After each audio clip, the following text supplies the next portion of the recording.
Jason Lee Podcast. Welcome back to an all-new episode of the Jason Lee Podcast. Marina's still on vacation or somewhere. Feels so good to be back in the saddle to talk about what's going on. Listen, I have to thank everybody for being patient. You know, I've been spending the last year assuming my vice mayor job and role, and it takes a lot of work. I wake up every day and I feel like I'm a failure, even though I know I'm not. And I call you and I always talk about how I'm a failure. Yes. There's a lot of you out there who are creators who are probably feeling like failures because you're not on or doing it. Just let me tell you, it doesn't change. Even when you're on, you want to be more on. Because every time I look online and I see all these podcasts, interviews, I'm like, man, I should be interviewing so many more people. But I have a show with a 25 show order. And after my 25 shows, I'm on vacation. Mm-hmm. I'm not really on vacation, but meaning like I have an order. And when it's delivered, it's delivered. When you think about like the Wendy Williams show, she was on air every day, 5 days a week. That's not this show. That's not our other show. The Jason Lee show's 25 shows. Yeah. Is that enough shows for the year though? It is, because it's also like you're interviewing like big names in the culture, and it's conversations. It's not like a daytime talk show. It's conversations, and it's a little bit heavier and meatier. And I think you do need a hiatus sometimes from that. And listen, the Jason Lee show goes so viral that you guys are scaring guests, by the way. I look at some people getting interviews, like they're asking the questions we would ask, some of them, but still people are probably not as intimidated. I don't think people are intimidated by Andy Cohen, but he's messy. Andy, you are a messy girl. Like when I look at Andy Cohen, you're my twin. But he does it, I think, in a way where it's so safe and so what?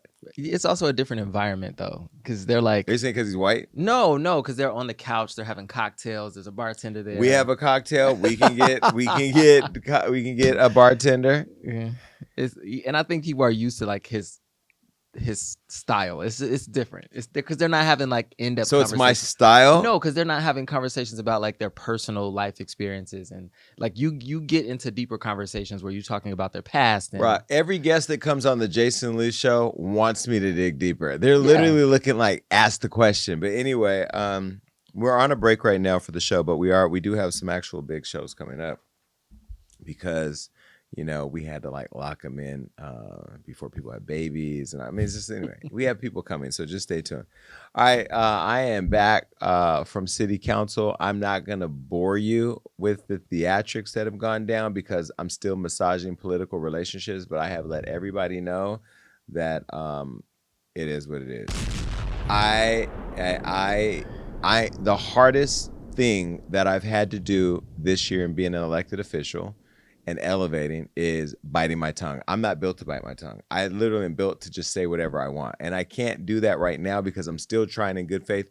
But nonetheless, this past week was a little disappointing in Stockton, a lot disappointing to say the least. I'm not going to get into all of that now because I've asked people to reconsider their thoughts, and we can always come back as a team and figure it out. So I will reserve everything until my next podcast. And at that point, I'm going to just let you know what it is. But if you're nosy and you want to know now, just go over to stocktonca.gov and just search The Last Minute and you can watch it. All right, enough of that. Let's just get to the tea with Jason Lee.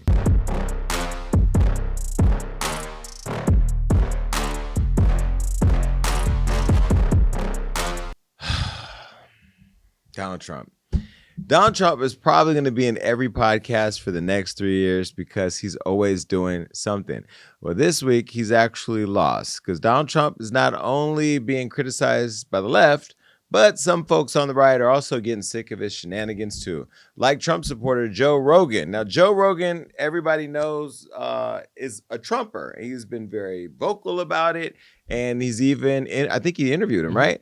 Well, Joe is a Trumper who notably helped Trump get into office by speaking to all the young male voters. However, to be fair, he's also criticized Trump in the past as well. More recently, Joe got on his podcast and downright told Trump that he was heartless. Listen. Just talk about the immigration thing. The way it looks is horrific. When you're just arresting people in front of their kids and just normal, regular people that have been here for 20 years, that everybody who has a heart can't get along with that. No. Everybody who has a heart sees that and goes, that can't be right. That can't be right. That can't be the only way to do this. Right. Because you have to think, look, yeah, we have to have a border. Yes, it should have been secure. Yes, they should make sure you know who everybody is before they get in. Yeah.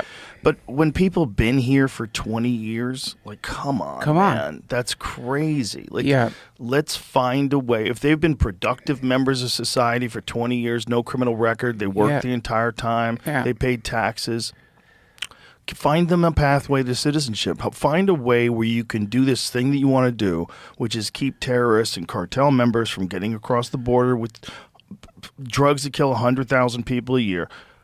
Okay, but also have a fucking heart. Because if you don't, you're not going to get anybody on your side. If you're doing this stuff publicly, throwing women to the ground, handcuffing people, just for existing on the wrong side of the dirt. Yeah. Not a criminal. Not the only crime they ever committed was coming over here as a kid. Yeah. They probably didn't even know what the fuck was going on. Yeah. Yeah, man. You know, a lot of kids got snuck across when they were already born in Mexico. And they've grown up their entire life in America. They can't even speak Spanish. Yeah. Joe, you didn't know what the fuck was going on. You are the problem. You pushed people across the finish line to vote for him. You served up democracy. You are the reason why people are being thrown on the ground. You are the reason why all of this is happening. Women getting attacked. Please stop gaslighting us to believe that you're one of us. You voted for it. You not only voted for it, you platformed the person to be able to show the world who he was. We all saw him. You didn't because you had orange-colored eyes for having your head so far up his ass. We saw it. We called it out. We know it, and that's why we're not mad. We're not mad at him.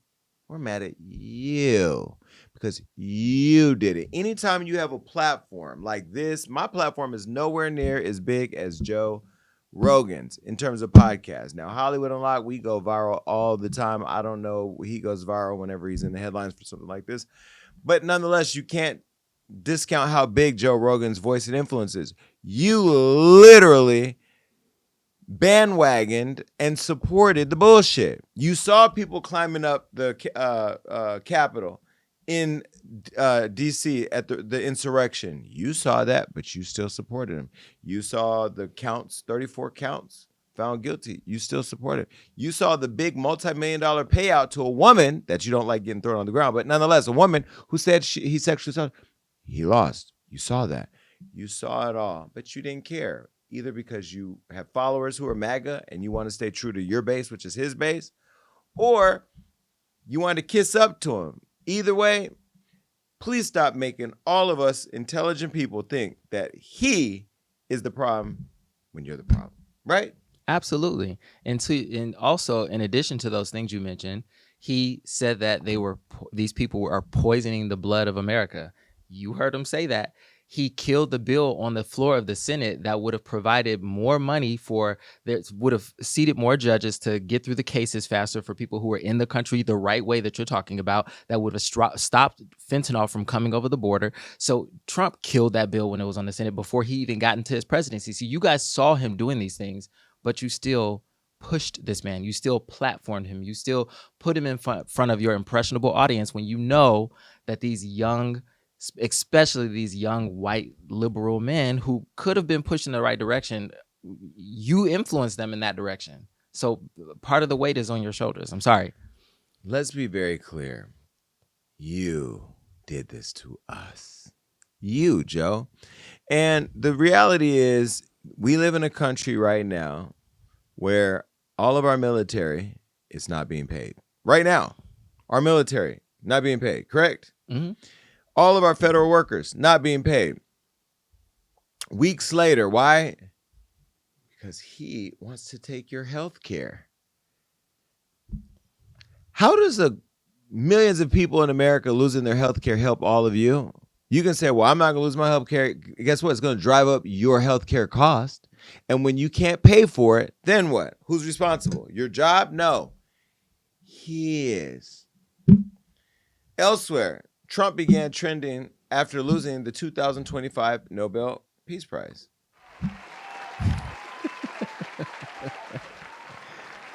Which he campaigned for. Instead, it went to Venezuelan opposition leader Maria Corina Machado, The Nobel Peace Prize Committee applauded her, quote, tireless work promoting democratic rights for the people of Venezuela and for her struggle to achieve a just and peaceful transition from dictatorship to democracy. After losing the award, Trump claimed Maria called him and said she thought that he actually deserved it, that the award she earned, he should have got it.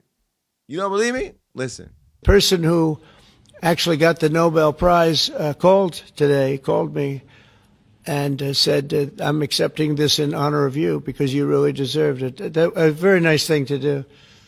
I didn't say then give it to me though. I could have said, I think she might have. She was very nice, and I've been helping her along the way. They need a lot of help in Venezuela. It's a basic disaster. So, and you could also say it was given out for 24, and I was running for office in 24. All of the transactions that we did in terms of closing, but there are those that say we did so much that they should have done it, but I don't take. I'm happy because I saved millions of lives. Did she do that? She did. She ended up making a public statement where she said that she was dedicating her award to President Trump, which was the Nobel Peace Prize. Mm-hmm. Why? I guess she feels that he's been, influential in supporting her and her efforts, so she accepted it. She dedicated it to him. But I think that was, Didn't he blow up a boat in the middle of the water in Venezuela? Where was that boat at? Venezuela? Google it. Yeah. So does it say that? Yeah, it was Venezuela. So so let me just see if I understand this right. The woman, Maria from Venezuela, believes that Donald Trump deserves a Nobel Peace Prize after he bombed a boat in the middle of the water that he said allegedly was carrying drug cartels. But don't you supposed to arrest and put people through a court system to determine if they're guilty? Absolutely. But you don't blow them up out of the middle of the water. And he sentenced them to death. Correct. And it was like 13 people. Mm-hmm. Let me just see if this makes sense. The president of the United States bombed a boat in the middle of a foreign territory because he thought there were drug dealers on it. They got killed. And we didn't get mad. I don't think there was enough conversation about it. Because I think he could, these are all tests to see what he could do to Americans, by the way. Anyway, following Trump's 2025 Nobel loss, John Legend, who publicly endorsed and campaigned for Kamala Harris during her 2024 presidential campaign, told Trump how he can better his chances of winning the next year's prize. Look. And that brings us to the current president of the United States. Guys, I probably don't have to tell you, that man really, really wants a Nobel Peace Prize. He's talked about it publicly many times. He's reportedly called a bunch of world leaders privately, begging them to put in a good word with the Nobel Peace Prize Committee. He really, really wants this Peace Prize, y'all. And now he's made a step in the right direction. We all want to see peace in Gaza, in Israel, in the West Bank. And President Trump has been instrumental in bringing about this new peace deal. Let's all pray that this deal is actually lasting, that it's long-term. For the sake of humanity, this war needs to end. And if this peace is really lasting, we just might see Donald Trump get that peace prize that he really, really wants. Now, he cannot get the peace prize this year. The committee already announced this year's winner, Maria Corina Machado, the opposition leader in Venezuela, who won last year's presidential election only to have it stolen by Maduro. So, Trump can't get the prize this year. Miss Machado will, but they give it out every year. So don't give up, President Trump. You can still do this. And guess what? Believe it or not, I want you to do this. I want this peace prize for you so badly. I want this for us, for all of us. Hear me out, y'all. If Trump is able to actually earn the peace prize, it probably won't be enough that he's helped bring peace to the Middle East. Let's look at what else he would have to do.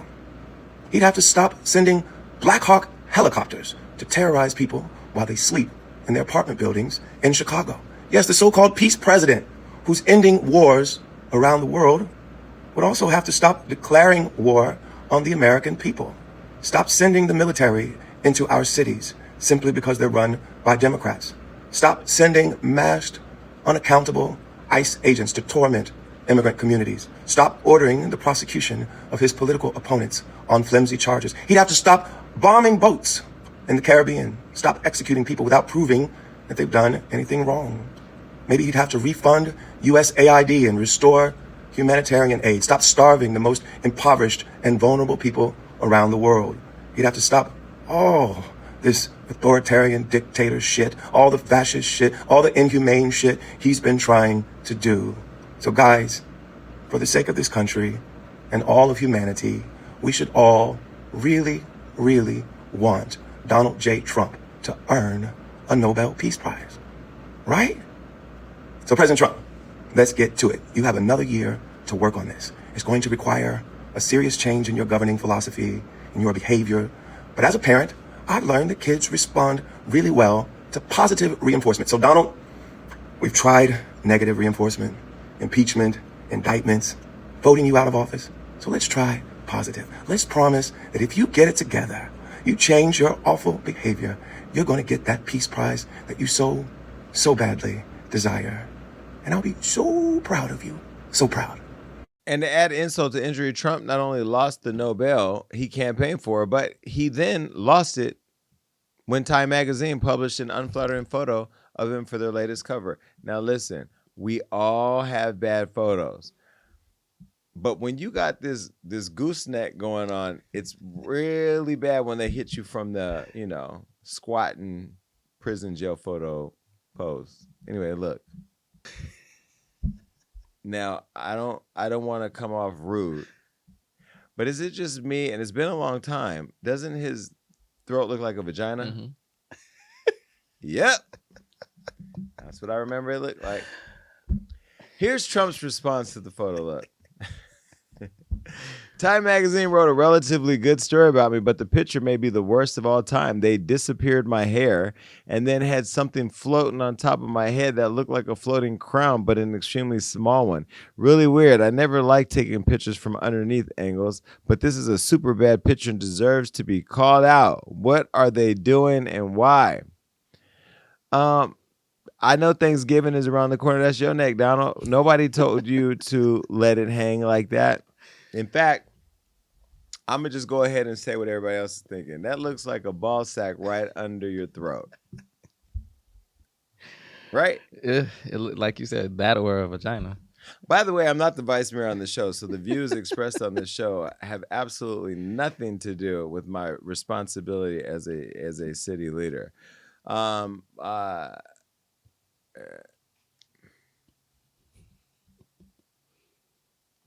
His hair, is it floating? No, is it? I'm asking. Yeah, I think the comb over just has less to comb over, so it kind of just floats. What? The comb over has less hair to comb, so it's just kind of floating. Yeah. Maybe he just got off the subway. And then it's like... Well, let's be fair. Trump was a likable person when he was a celebrity, right? Not for me. I was never a fan.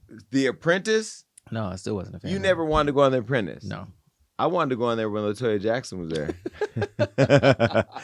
Because the way her and Nene were fighting and carrying on, the show, Omarosa, it was a good show. Yeah. You didn't like him, but you liked the show. Yeah, I didn't like him, but the show was entertaining. Would you have went on The Apprentice? No. Why? It just was, no. Black people used to like Trump. Black people still like Trump. I don't know why, because he's had a history. We've always known his history. I'm going to tell you what the Central Park 5, not renting apartments to black people. But I'm going to tell you why people like Trump. Because the Democrats have horrible messaging. And look, like him or don't like him, and I'm not a fan of his presidency whatsoever, their messaging is resonating with their base, and they're putting money behind it. The Democrats, they just praying that Jesse Jackson can roll up one day, say a prayer, and everybody goes, yes, victory is mine. That don't work that way. Not in 2025. Gavin Newsom was one of the most hated governors a year ago. Right now, he's a presidential hopeful because he's fighting fire with fire. You don't go and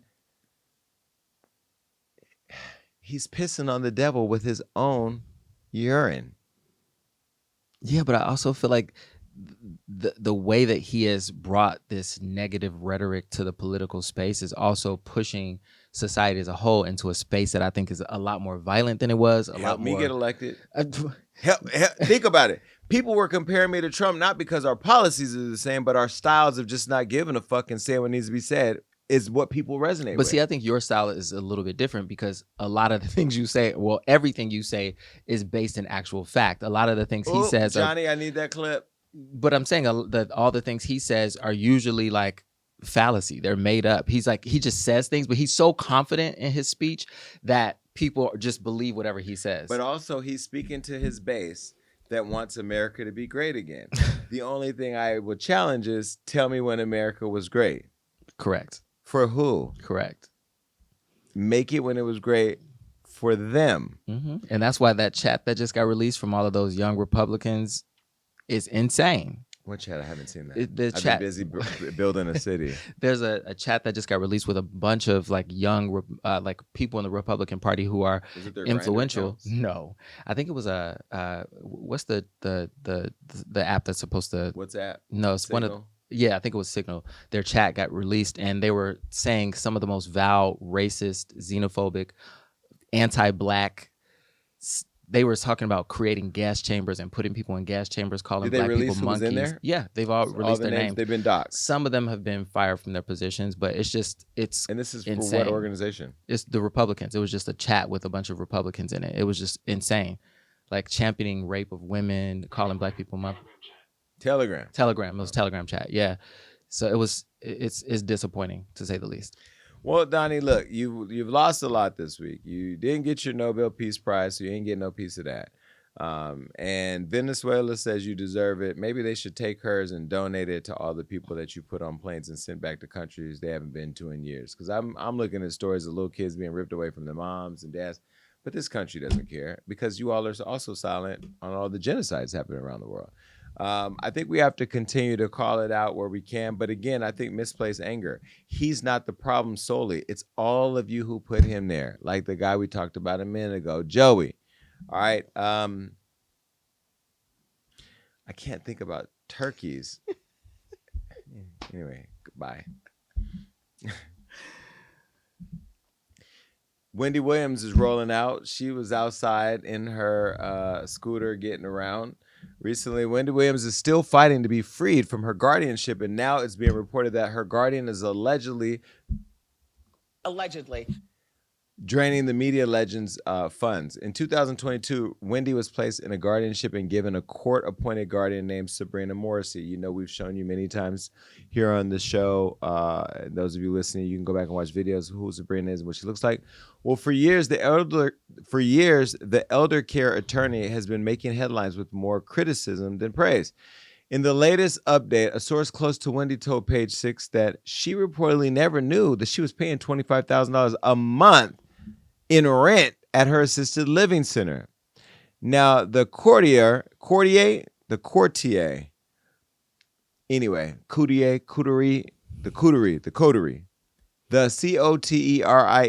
Anyway, Wendy was apparently under the impression that she was paying $18,000 for her place, which is still a lot of money, which she's publicly deemed a luxury dump prison. And the source said the 61-year-old former talk show host found out about her studio rent through her own press coverage. She reportedly has been completely kept in the dark about her finances ever since her guardianship started.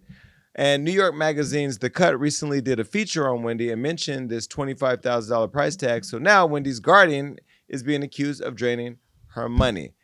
Let me show you a photo of that. The source says she believes Sabrina is draining her money. She doesn't even know how much she's worth. She's very concerned about it. She was told $18,000 and now she's reading it's $25,000. They're draining her money. Like, why $25,000 a month for a studio at the Coterie? She's furious. I want to report that I have been to New York twice in the last month, and usually when I reach out and I get Wendy, I want to talk to Wendy, I get her on the phone. I've reached out to Wendy, And I didn't get Wendy on the phone both times. I was told that she was going to call me, but didn't, because I always like to check in on her. I'm sure some people around her were not happy that I was criticizing some of the decisions of some of the people that they were having around her. But the way I saw Wendy moving, and with the people that I was on the phone with, not her niece, Alex, but the other people, I had my concerns and I voiced those. But I haven't talked to Wendy. So, I'm always amazed when I hear these stories, because I'm like, why has it been in the news for so long and we're still talking about the same thing? Now we're talking about have drained her bank account, $25,000 a month, to stay in a shithole. If you were Wendy, would you file kidnapping charges? Can she file kidnapping? I don't know. I mean, at some point, I think we've talked about this before, and at some point, I feel like her family has to be allowed to intervene, because this just doesn't seem like it's going well for her health or her finances. Like, at some point, they need to investigate further what's going on, because this just sounds shady. But is there something else going on? Like, why are they working so hard under the public scrutiny to keep her in there? That is the question. That's the $1 million question. Like, I don't understand why they're allowing this woman to be taken advantage of like this. Somebody needs to intervene. No, I totally agree, and it's sad. The source claimed that Wendy has become increasingly anxious and concerned about her finances, especially with all the ongoing lawsuits and lawyer fees. Plus, she's allegedly only receiving $200 to $300 a week in allowances. Wait, hold on. Wait. Where's it at? $300 a week. Well, she's not shopping at department stores while she's in there. It's her money. Which, in allowances, she allegedly uses to buy Twizzlers. It's the little pleasures. Why are black people so ghetto? Floyd eats Twizzlers too. Like, what is Twizzlers? Taste like plastic, right? It's Red Vines is the other ones that everybody loves. Yes. Twizzlers taste like plastic. Anyway, and she also buys magazines. You know, she likes to read what's going on. Well, anyway, the source said Wendy also reportedly doesn't know how much her Uber and taxi fees are whenever she's allowed to leave her facility. I mean, these are small charges, though. So, I mean, this isn't draining her account. But I think that the greater conversation of her being misled to believe that $18,000 is the price when it's really like $24,000 or $25,000, that's a drastic jump monthly. Especially when you're not working. Exactly. When it's just money coming out but nothing going in. That's crazy. Wendy, I pray that your family continues to fight for you and that we learn more about what's going on in your situation. And as always, call me. All right. Bye, Wendy. All right. Yo, Kim Kardashian and Kanye West are back in the news. And no, they're not getting back together. By the way, Kim, I know you don't like me. I assume people don't like me. She probably likes me. She probably just ain't fucking with me. Yeah, I think. Well, either way, Kim, I think you're beautiful and all that. And I've been in your home. And I was in your home. Yeah, I think I had yogurt or something in your house. Anyway, we need to make up, Kim. You need a hug. I need to give you a hug. Next time I see Kim, I'm going to give her a hug. As long as she's by herself, because she be having lots of sleep. Well, in a new interview with Call Her Daddy, Kim Kardashian updates us on her co-parenting relationship with her ex-husband, Kanye West. Now, they first met around 2000, 2003 through Brandy. Then they reconnected in 2008, and in 2011, they were spotted together in Paris. And they made things official in 2012, and by 2013, Kim Ye welcomed their first child, North. And they since welcomed 3 more children, Saint, Chicago, and Psalm. In 2019, Kim and Ye renewed their vows, but less than a year later, they separated. And in 2021, Kim filed for divorce from Ye, and it was finalized in 2022. Nearly 4 years later, she's opening up again. In the interview, Kim recalled her marriage to Kanye and claimed that he hasn't seen his kids in months. Listen. Can we talk about the state of you and Kanye's co-parenting relationship? What do you think co-parenting with Kanye West is like? Well, it's not easy. But I mean, I raise the kids, full time. They live with me, and I welcome a great, healthy relationship with my kids and their dad. He knows that. I push for it all the time, but I also protect them when, It's time for that. And it goes in waves and phases and it's a lot of work. But like I said earlier, like I have the best memories and the best relationship, with my dad. And even like, I love that, I see Tristan puts, their kids to bed every night and takes them to school every day when he's not, in season. So I just welcome healthy relationships, but it's not easy. When was the last time Kanye saw the kids? Whenever he'll call for them and ask, it's probably been a couple months. Ouch. I will say I haven't worked with Kanye. I know that he loves his children. I don't know the complexity of the relationship. I know it was toxic when we worked together, and who knows what it is. But I will say to Kim, Kim got 4 kids by Kanye. Let me give her a round of applause because I know that was a lot of work. In fact, I'm going to give you your flowers.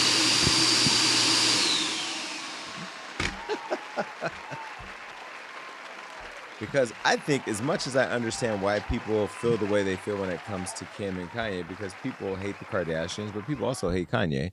But Kanye and Kim, we're a thing where they welcome 4 beautiful children. They're all gorgeous. And now it sounds like Kim has become a baby mama, right? Yeah. Is she a baby mama or is she an ex-wife? You're a baby mama. Why you want that girl to be a baby mama? She is. There's nothing wrong with it. She's a ex-wife. But and mother mama. of 4. Ex-wife, baby mama with beautiful kids. Yeah. Anyhow, Kim continued to talk about her and Ye's toxic marriage. And then she also shared how he'd allegedly give away their Lamborghinis. Allegedly. During his episodes. I never got one. Listen. There was just a lot of things that I wouldn't deal with, like someone being like maybe talking bad about, my kids' grandmother, aunts, like all of those feelings. If someone feels that way, then, we shouldn't be together, maybe airing out a lot of stuff, a lot of personal stuff, just not feeling safe, not even physically, just like maybe emotionally or even, financially, because you have, big ideas that financial things when it's like where I would like come home and we had like 5 Lamborghinis and I'd come home and they'd all be gone, if he was in an episode and I'd be like, oh wait, where's all our cars? Like my new car. And it would be like, oh, he gave them away to all of his friends. And then I'd be like, huh, okay. And then I'd come home again and at a different point we had, 5 more Lamborghinis and then I'd wake up in another episode and they'd all be gone again. And that time I was like, keep them, guys, like, I don't know. I don't know what to say, but like, I never felt like I didn't know, what you're going to get when you wake up. And that's like a really unsettling feeling. Anything about my children, I don't care what it is, that's hard for me to sit back and be like, come on, even just like, sharing stuff about them, Yeah. It is hard to sit back and when he says things about my mom, that's what's really hard for me because she loves him. And to this day, like still does and is super, emotional about it and sad about it. And it was a big part of our lives, So, my kids, I say such positive things about their dad that like North had to say to me, Mom, I think you go upstairs and like, cry at night. Like, it's okay. Like, it's time to move on. You need to have a boyfriend now. Cause like, and I'm like, wait. Can we just unpack how rich people problematic that was? What do you mean you woke up and he just gave all the Lamborghinis away? It almost, although I'm laughing, it's kind of sad. But then I also think about the fact that like when I worked for Kanye, I told him straight up that I need to be paid in one payment. Mm-hmm. And he did it. But I didn't feel like I was taking advantage of him. I thought that was job security because of the instability. And clearly now by watching this, aren't I glad that I was that smart? Yes, that was a smart business move. And it is definitely validated by this conversation. Wake up and all your Lamborghinis have been given away? Twice. The way she said that was so rich, right? So rich. But this goes to show you that no matter how rich or famous you are, you're still going to have problems. If I'm dating you and I wake up and I have 4 Lamborghinis, which I'd never see myself having 4 Lamborghinis because why do you need 4 Lamborghinis, right? But it's say, for instance, I did have 4 Lamborghinis and you and I were dating and you gave them all away. I'm going to be on the first 48. And the last 48 and the 48 in between. You just gave away my cars? But like, okay, so if he's giving these cars away, are they like going and signing paperwork? Have these cars been signed over to these people? Can I go collect my car back? I have so many questions because Rob, it's this simple. You get a car, you get a car, you get a car. Everybody gets a car. But if my name's still on that title, you give me that car back. Oh, first of all, I'm calling 911. You stole it. You're going to jail. You're absolutely going to jail. Kanye, remember he gave the game 2 cars? I don't remember that. They were Maybachs, though, the silver ones. Oh, Jesus. I wonder if he took those back. Anyway, do you want to see them get back together? No. You don't want to see Kanye happy at all. What? What? I don't want that poor woman to go through. That rich poor woman to go through this anymore. Move along. She already has 4 kids with him, and he's not showing up. Well, she had 4 Lamborghinis, but he gave those away twice. All right, bye. Interesting. Scrappy and his mom.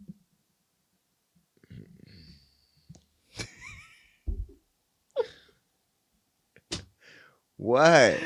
I love Momma Dee. I'm just trying to like understand why we're getting ready to talk about him and his mama being pimps. Like, Momma Dee, we saw your teeth fall out. We know you a pimp.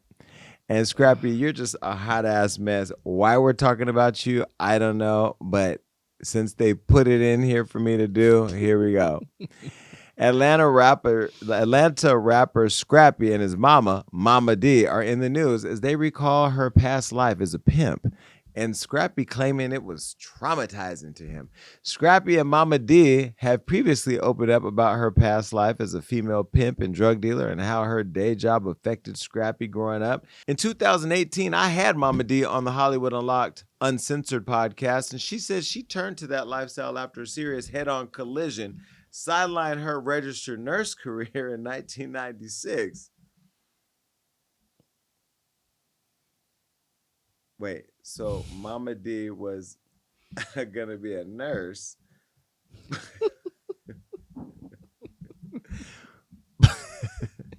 Wait, I'm just trying to understand what I just said. Mm-hmm. Momma Dee was trying to be a nurse, but she had a head-on collision and decided to be a pimp. Mm-hmm. Because since then, until 2005, she was pimping and selling drugs. Because that's what happens when you get in a head-on collision. If you don't believe me, listen what she told me directly. It's more of a madam more than what a man role would be. Okay. You know, because men in Atlanta, the pimps, old pimps in Atlanta, they're like very gorilla-ish. Mm-hmm. Like they hitting women and putting them out there. And then I used to have my girls out there and see they girls with the same clothes they had on stand on the corner. But see, all my girls, they clean, they get their nails done. They would, I could get that type of money.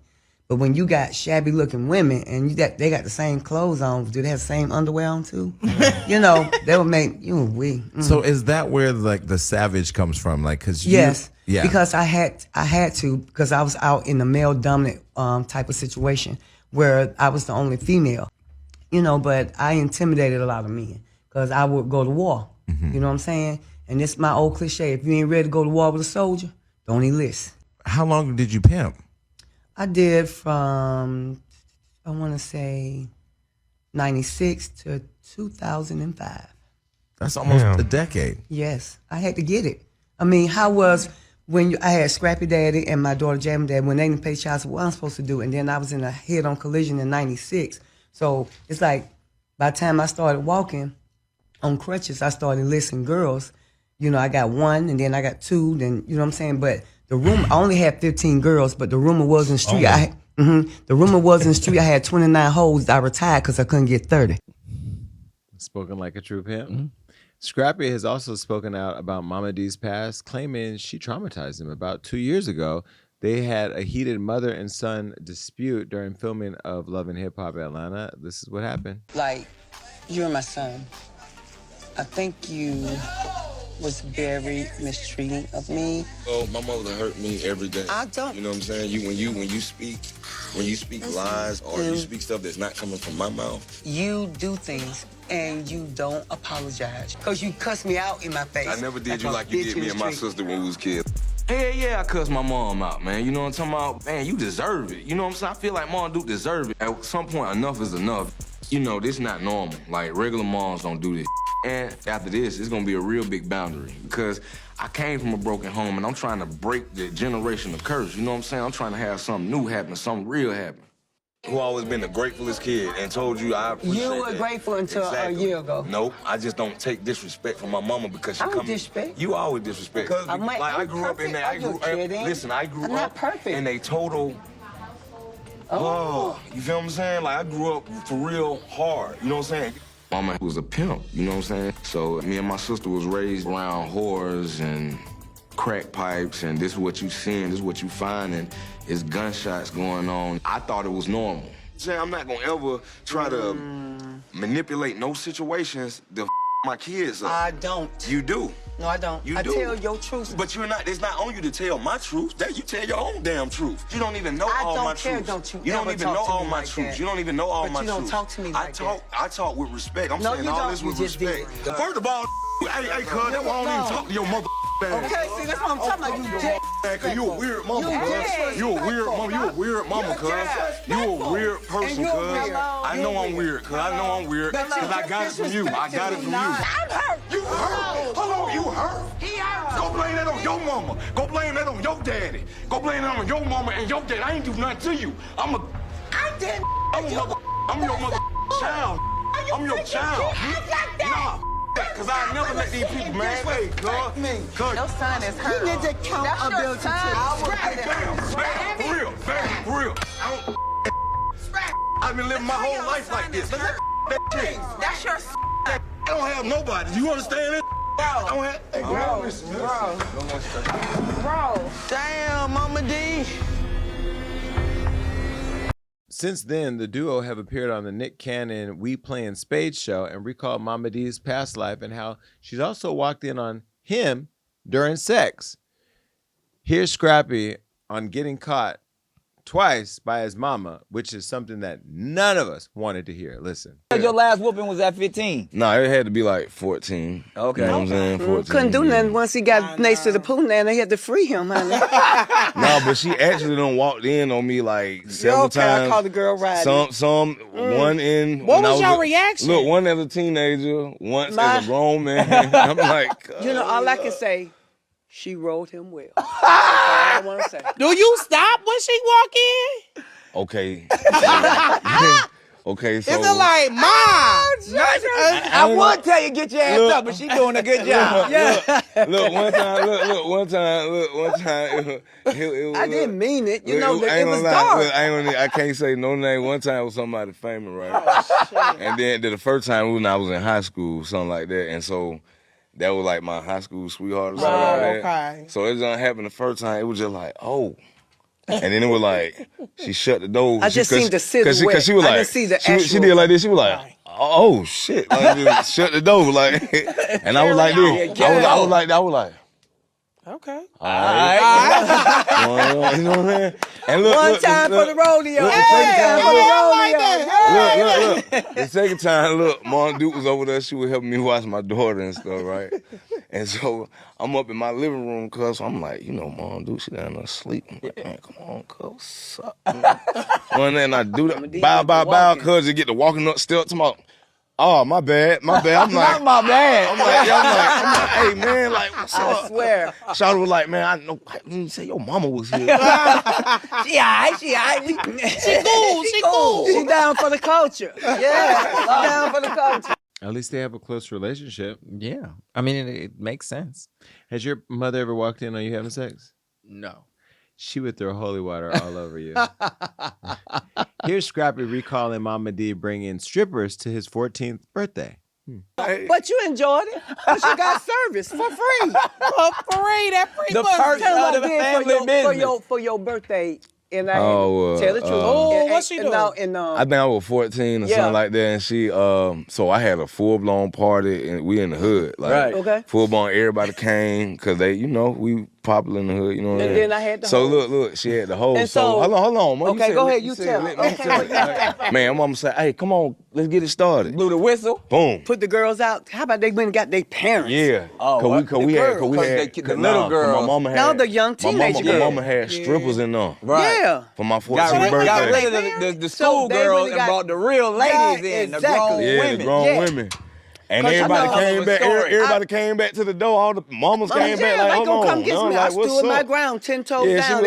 she was like, yeah, this my house though. It's my house. But This go on in my house. Go on in my house. If you got a son in here that don't need to be in here, please take him out. Please call him out. But We need to get up out of here. Well, yeah, we gonna do. We what doing we some things. You know Cause no, and then look, nothing and then when wrong she with the left, all the girls came back and we continued the party. Yeah, and that's how we You did. feel me? Yeah. Hey, For my 14th birthday party. That's a hell of a party. I ain't even know that was birthday going. party story. I wasn't even looking. That is Bro, I wasn't even looking for nothing like that, bro. I was sitting there like the whole time, like strippers. I'm like, cause this is like think when my 14th no, but when I look back, was no, at Chuck E. Cheese. no, but look though, bro. I look back at it though.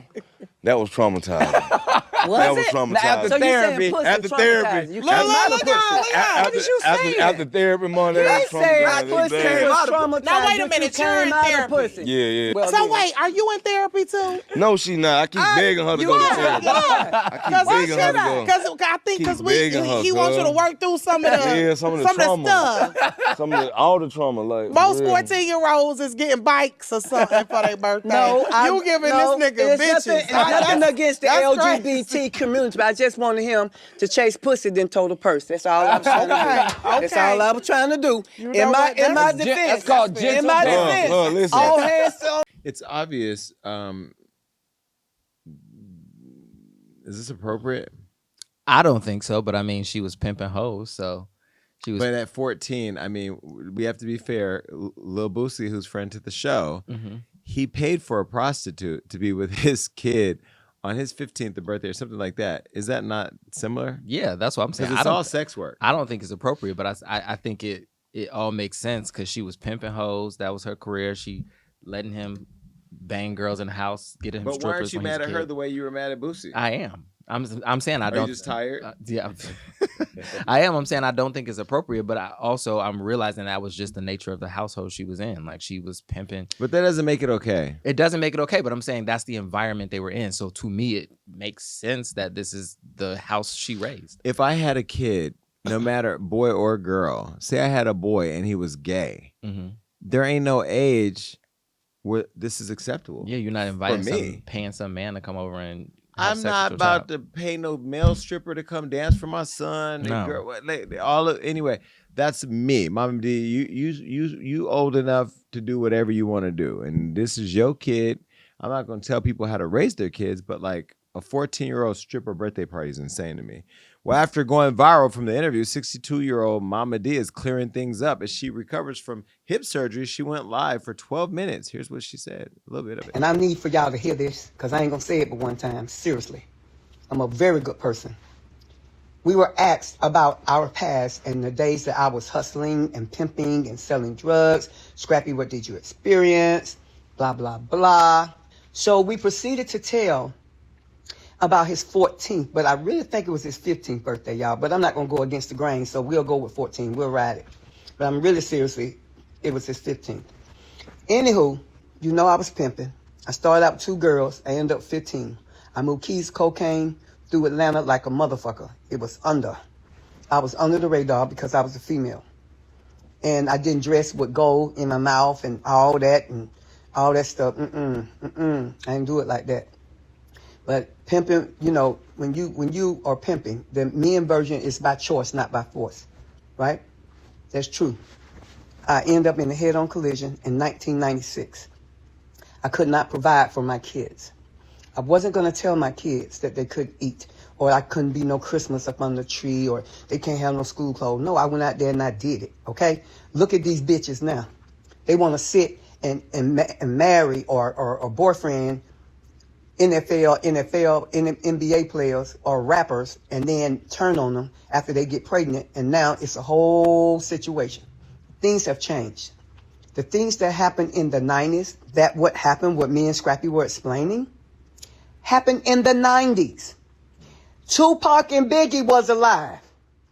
So the people that came for me, well, her son said she was traumatized. Scrappy used the wrong word. Scrappy don't know what traumatized. Ask him to define the difference. I dare you to ask him. He don't need no definition. Hell, how many of us were traumatized when we got our ass whooped by a belt by our parents? Am I clear? Was you traumatized when they held one arm? Scrappy, the fact that she said you don't know what traumatized means, you should definitely check her. And Momma Dee, it's so good to see you. Momma Dee look like, I love Momma Dee. Can I say this or no? Yeah, I don't see why not.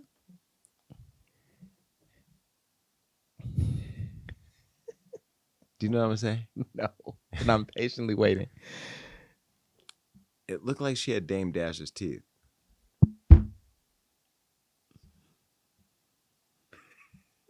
Well, we love Momma Dee, and we love Dame Dash too. Anyway, Momma Dee continued to slam critics and address Scrappy's trauma claims. Momma Dee explained why it was important to rough her son up because he's a boy, like Boosie did with his son. I told you there was a Boosie connection. Look. I'm recovering from hip surgery. I can't even walk. Can you see it, Greg? I'm showing it. I can't even walk. Okay? So for those that think they can handle me, you can't. You can wear size 8 or 8.5, but you will never walk in my shoe. There's a lot of women that are my age and younger. Y'all done went, when y'all was dating boys and before y'all got y'all kids, y'all gave them men hell. Y'all done jumped fences. Y'all done did all kind of shit. Them flashed some tires when them niggas didn't let you in. Y'all done did a lot of shit. So when you get ready to talk about Momma Dee, remember your past. Remember the shit you did back in your days. Do you understand me? Don't come for me, baby. Because them was in the 90s. I am 2 years old. And I can tell you some things. I put my son on the football field. I made that nigga bump heads, okay? So I taught him how to be a boy. So you got some women, oh, I don't want my son on the football field. Oh, he gonna get hurt. And then when you start wearing a skirt, then you wonder why. Oh, he's crying. I'm gonna get him off the field. He doesn't want to play baseball anymore. Girl, if y'all don't rough them little boys up, huh? Because they our new America. They're our future. Teach them in the way they should go. They're not little girls. They're little boys. So Scrappy said, he was like, I said, Scrappy, what you mean by traumatized? He said, Ma, I just believe you would bring dancers in my I say 15, but you won't stick with his 14, into my birthday party. Yeah, because I teached him how to be a boy. A boy. I wanted a boy. Okay? I have a shout out to my LGBTQ plus family. My grandson is gay. I love him dearly. But that's his life. And he know he's loved. We support him and we guide him straight. Don't mess with all these young men. You don't know what they got. We do that and we tell them, now go out into the world. So we tell them, we teach them. That's how we do. We don't put them down. Momma Dee, first of all, let me just say you look good for 62. Yeah. Clap. No, she look good. She good. You're being shady. I'm not being shady. It's this conversation. It's sending me. Yeah, but you don't want to at least clap for how she looks. She looks good. She looks good. She does look good. Her skin looks great. Her hair is laid. She looked good. Her hair wasn't laid. It was. She had the little curly, the little ponytail. Flyaways. Yeah. She looked good. She looks good for 62. Yeah, she looked good. But why are you subdued? What's going on? This conversation is sending me. Like, are we tired? No, I'm just really annoyed by this conversation. Really? I'm really annoyed by her conversation. Like, I respect What the part fact of it? I respect the fact that she said I got into a car accident. I couldn't provide for my kids. But so like, I became a pimp. I became a pimp and a drug dealer. So like the justification of the choice you made, like, come on. And it's like right now she's still defending the choice as if that was the only First thing of she could all, have I don't done. like that Tupac and Biggie took a hit. Like, why were they brought into this? There were a lot of people. Aaliyah was alive in the 90s. Mm-hmm. Left Eye was alive in the 90s. I think she was giving it as a point of reference to say it was that long ago. But I'm like, still, like we're justifying drug dealing, pimping, sending strippers to the house for your 14 or 15 year. It's still not okay at 15, because if it was a girl and you got a bunch of men to come over and strip for her and probably bang her out, would that be okay? No. Bang her out? I'm Who sure says that? I'm sure he was having sex with the strippers too. She walked in on him having sex with a girl and walked out because she said the girl was riding him good. So when he was in high school. So I'm just saying, like, all of these, I get it. I understand she had to do what she had to do for her kids. I'm not judging you, but it's just the justification of it in this moment. Like, you don't understand, you ain't walking my shoes, so don't start a war if you ain't. Nothing about this podcast gives impact award. Momma Dee impact award. This show, I can give the impact awards away, but I'm not impact award eligible. Oh my God, I'm not. This show is. Look at what we're talking about. Well, you have an honorary one on your desk. We're like, I had to give myself an impact award because I would never get one. Well, you're disrupting culture. That's what the award is, right? I'm disrupting something. All right, bye. Speaking of disruption. Oh, Lord.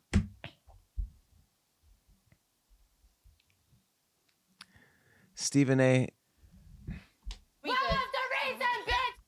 Why? Stephen A. Smith is still out here criticizing two beautiful and bold black women, Jasmine Crockett and our friend Serena Williams. Actually, we know both of these women. Plus her husband, Alex Ohanian. At the end of the last episode, I briefly addressed Stephen A. Smith's comments about Jasmine Crockett, which have since been followed by a back and forth with her and also Serena's husband. If you missed what Stephen A. said about Jasmine, and by the way, both of these women are friends, you can listen right here. Take a listen. Jasmine Crockett chooses to express herself. I'm like, is that going to help your district in Texas? Aren't you there to find a way to get stuff done as opposed to just being an impediment to what Trump wants? How much work goes into that? I'm just going to go off about Trump, cuss him out every chance I get, say the most derogatory, incendiary things imaginable, and that's my day's work. That ain't work. Work is saying that's the man in power. I know what his agenda is. I'm not exactly in a position to stop him since the Republicans have the Senate and the House.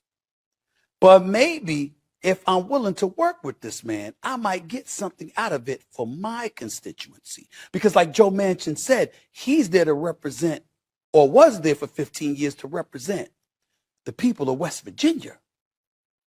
She's supposed to be there to represent the people of Texas. I don't know. Maybe that just sounds ignorant because it's so simple. But it ain't that damn complicated. We make it complicated.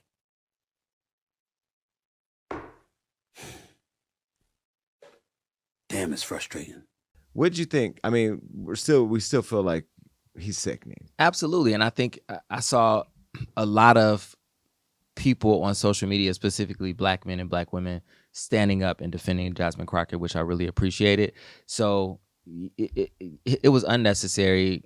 Why he always seems to have this energy for black women, and I don't understand. I don't get it. Well, Jasmine reposted what I just showed you that I said last week, and then she also posted this right here. Willie D posting, Stephen A. Smith taking shots at Jasmine Crockett ain't just messy, it's weak. Dude is sitting on one of the biggest mics in America, and instead of using it to uplift, he's tearing down a black woman who's out here putting in real work. That ain't critique, that's betrayal. Jasmine Crockett ain't the problem. She's the kind of woman who walks into rooms full of snakes and makes the snakes flinch. Meanwhile, Stephen's showing us what happens when that paycheck gets louder than the principal. That sucker shit straight up. Tamika Mallory also defended Jasmine, and we reposted it. This is what she said. Black men, I have a question. I see a lot of great commentary from many of you on Stephen A. Smith's ignorant statements time and time again. This time he disrespected a powerful black woman who's putting her life in danger fighting for us. At what point will you all lead the charge to turn him off? And then she went on to say, it's no longer a difference of opinion. Stephen A. Smith's actions are intentional, and in this climate especially, it's dangerous. Just wondering if you all plan to do him like you did the NFL about Colin, or are we just watching his commentary on the wake up? Stephen A. has since responded to the backlash and clarified his criticism of Jasmine. Take a listen. You just heard that. There was also another one where she called them again a white supremacist. But it didn't just stop there. She went to her own governor of the state of Texas, who's in a wheelchair, by the way. Keep that in mind. Governor Hot Wheels. And the only thing that is hot about him is that he's a hot-ass mess. And that's going to serve 750,000 constituency in the 30th District of Texas. That is what I was saying. Never mind what she feels. Never mind whatever level of justification you may have towards feeling the way that you feel. When you're in her position, that's not going to get you anywhere. That's what I was saying. What I was saying was this educated, brilliant black woman representing over 750,000 people is engaging in verbiage and rhetoric for the streets. And that's fine when you're in the streets. How many of y'all bring the streets to the table when you're at the negotiating table trying to get a deal done? How many of you are able to think that for a second that you're able to bring street verbiage to Capitol Hill and that's going to work for you?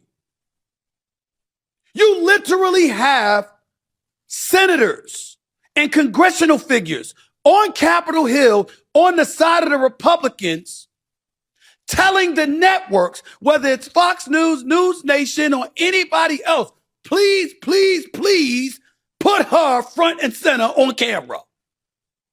Why would they do that? Because they know it wins for them. And what I was saying was, I appreciate her passion, her intellect, the fact that her heart and her willingness to be courageous and all of those things are in the right place. But my God, isn't it about winning too?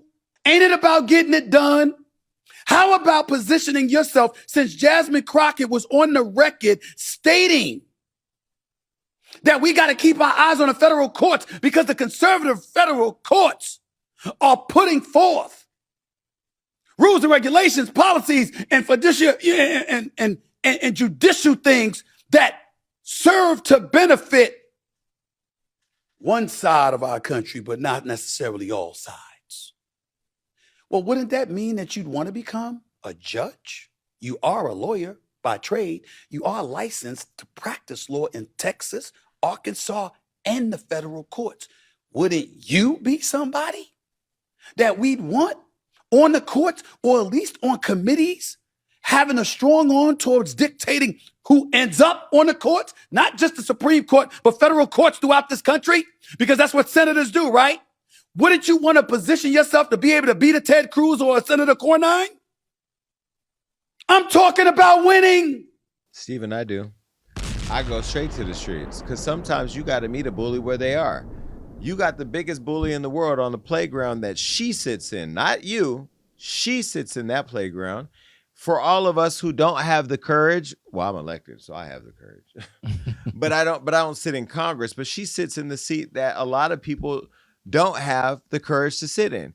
You keep moonlighting as an aspiring wannabe future elected, but you haven't dropped your day job and took an oath of poverty like she has to go and fight for the country. You haven't said anything about our men and women in service not being paid. You haven't said anything about them making Charlie Kirk, Martin Luther King. You haven't said anything about families being ripped away from each other and sent to countries they've never lived in because they're immigrants. You haven't said anything about any of that because you're afraid.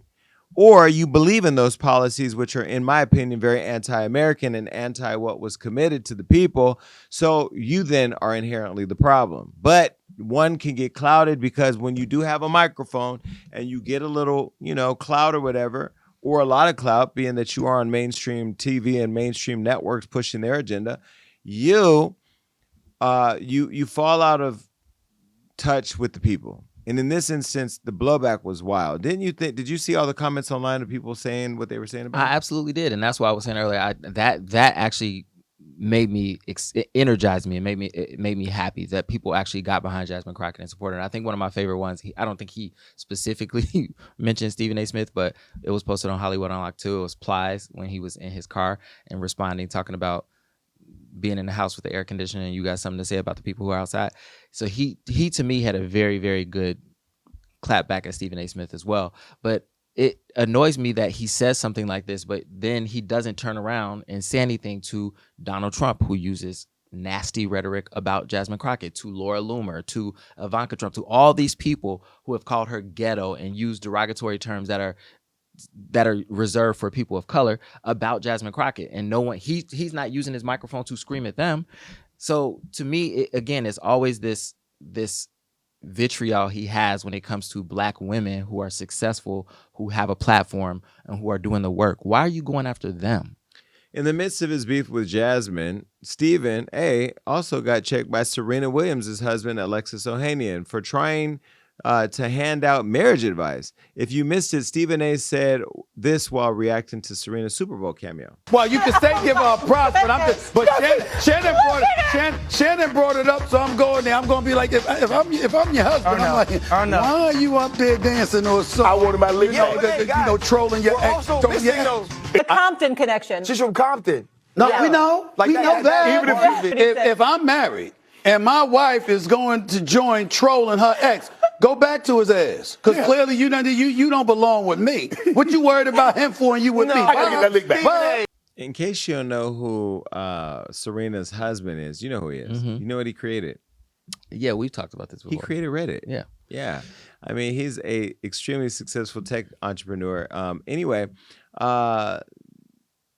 why you went after Serena, I have no clue, because she's one of the greatest ever of our culture with respect to her sport.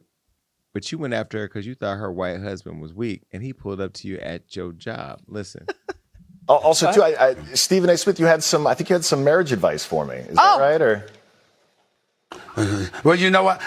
Listen, I didn't. People, headlines are headlines. We can get into that another time. But I was hoping you were going to be here. I'm not. Oh no, I am not qualified. Married? Right. Oh no, not me. Well, I ain't qualified, my brother. I'm not qualified. I was going to ask, because you hadn't been married before, right?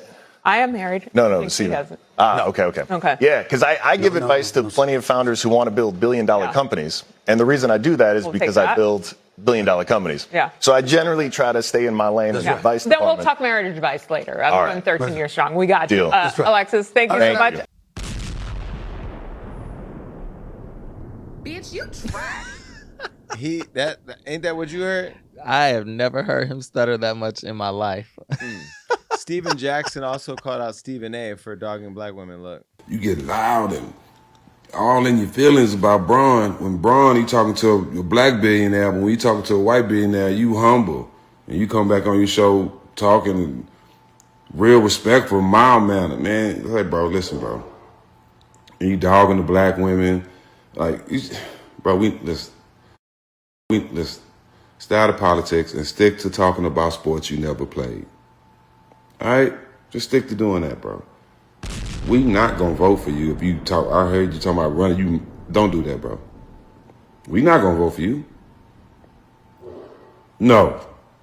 We're not. But check this out, bro. Stop, bro, okay? Not stick to this talking about sports that you never played. Steven Jackson, who the hell taught you how to read? You must have a gay person on staff, because that was a good. Let me give you a round of applause. That was a good read. One thing I respect about Steven Jackson, I have to say before we go on, is how much he has George Floyd's back. Mm-hmm. Every time they try, he is like the guardian of his estate, in my opinion. But he read you for Philip, because it is the truth. I saw Charlemagne the God even commented on. Did you see his comments? Yes. Where he said that if he was a real man, he would have pulled up to his job when he was there in person. Charlemagne, what you want them to do? Fight? They weren't going to fight it out. Oh, you missed it. Look. Nothing wrong with what Alexis Ohanian did or whatever. I don't see nothing wrong with what he said. You know what I mean? I don't see nothing wrong with it, but it wasn't a real pull-up. A pull-up is when the person is there and you say what you need to say to the person's face. Like, I know Alex is a busy person, but when First Take asked him to come on, he should have said, is Stephen A. going to be there? And when they said he's going to be there remotely, he should have said, I'll wait until he's in studio. If he really wanted to say something to his face. I respect pull-ups when it's said to a person's face. I think y'all be doing backflips just because he said it while Stephen A. was remote. Charlamagne, I disagree with you. I don't think he needs to be there in person. He runs billion-dollar companies. He don't need to show up to the restaurant where the waiter works every single day and he can find him anytime he wants. He came the day he thought the waiter was going to be there serving tables and the waiter wasn't. I don't know if that's the perfect analogy, but I'm tired. Either way, who cares? He pulled up and he said what needed to be said. Now, Stephen A. responded. Alex Ohanian responded to Charlamagne's comment. This is what he said. He said, Charlamagne, all of my friends call me Alexis. And why you read Charlamagne now? And I asked to come on First Take to chat with Stephen A. Smith for quite some time. Keep in mind, I own a handful of pro sports teams and started a TNF league. There's plenty of sports stuff to talk about. And my publicist kept getting told it wasn't going to happen. Then I went to the top and made it clear I wanted to come on the show and to chat in person, and they let it happen. Then I found out when I got to the studio, Stephen A. Smith was remote from Atlanta that morning. Odd timing, but I'm back to building now. Athlos was indeed what's Atlos mean? Odd timing, but I'm back to building now. Athlos was indeed a huge success and have no ill will towards Stephen A. Smith. It's a professional all-female track and field competition series held in New York City, founded by Alexis. Nice. Well, Stephen responded to Alexis, and this is what he had to say. Glad that it didn't escalate or anything like that. He is her husband. He loves her dearly. They have 2 wonderful children together. And I have absolutely no issue with him whatsoever wanting to address that situation with me because that's her husband. And I certainly meant no disrespect towards him at all. I was just saying that men, knowing us as men, you know, if we're married and our wife is showing energy towards anybody else, even in a negative way, we're asking ourselves, if you're happy, why show that energy? You know, that's it. But that's all it was. But I wasn't going to get into it on national television. I'm a professional. Now, if it had escalated and he wanted to get into it more, we'd have kept the cameras rolling. I'd have said fine. But he was sitting there saying, you wasn't married, right? So, you know, you give him marital advice. That's how he framed it. And he says, I give advice about building companies because that's what I do, essentially implying that I'm not married. So who am I to say something like that? I'm saying paraphrasing. I think that's a fair comment on his part. I don't have to agree with it, but I took no offense to it, you know. And if I had been in studio and that was something that he wanted to broach, I would have reiterated what I said, maybe in a more respectable manner than my initial reaction after Super Bowl Sunday when I was just having fun. But that's neither here nor there. The point is that I respect him. That's her husband. That's his wife. And evidently, he didn't like what I said. I respect it, and I wish him and his wonderful wife, who I think is the GOAT, greatest tennis player, female tennis player of all time. Stephen A., mind your business. Stephen A., why are you attacking another black woman?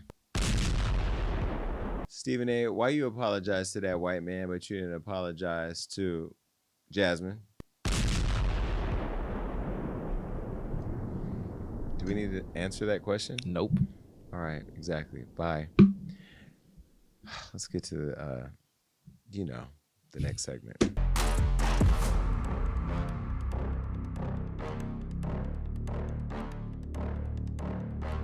I don't know about y'all, but if Bae doesn't ride for me like Alexis does Serena, I don't want him. Now, Stephen A. tried to criticize their union, and Alexis, the co-founder of Reddit, read Stephen A.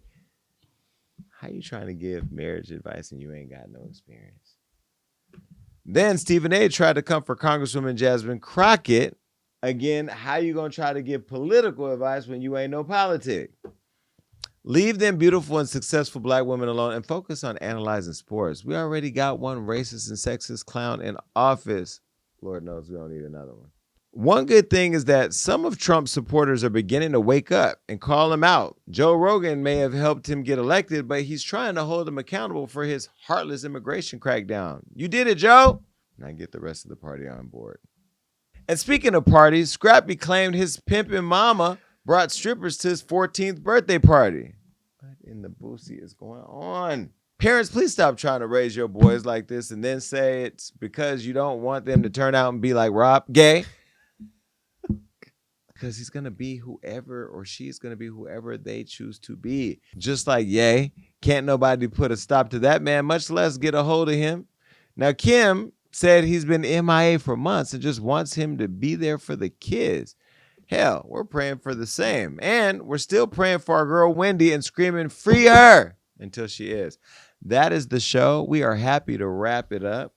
And we hope that you enjoyed. But make sure you're subscribing to the podcast on YouTube, downloading it everywhere that podcasts can be streamed, following us on Hollywood Unlocked, Jason Lee Show for all the show updates.